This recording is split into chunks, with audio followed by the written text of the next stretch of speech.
We're in the beginning stages of carrying out the largest deportation campaign in American history.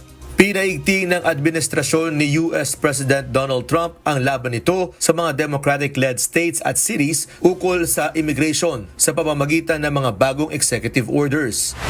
Ayon kay White House Press Secretary Caroline Leavitt, ang mga executive orders ay naglalayong magbigay ng mas malayang pagkilos sa mga tagapagpatupad ng batas upang tugisin ang mga kriminal. Ilalabas din ng isang talaan ng mga lungsod na itinuturing na sanctuary cities. Ito ay mga lugar na may patakaran na nalilimitahan ang kanilang pakikipagtulungan sa mga federal immigration authorities tulad ng ICE.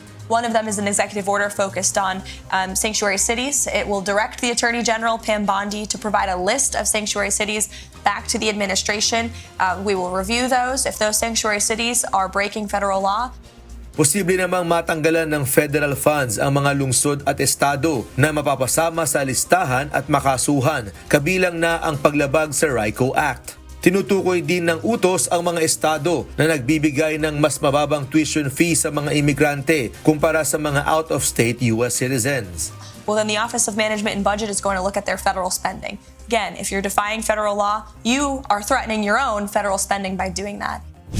Gayunpaman, sinubukan ng pigilan ng pulisiyang ito ng pamahalaan gaya ng pagpigil ng isang federal judge sa California ng pagbawas ng pondo sa San Francisco at iba pang mga syudad.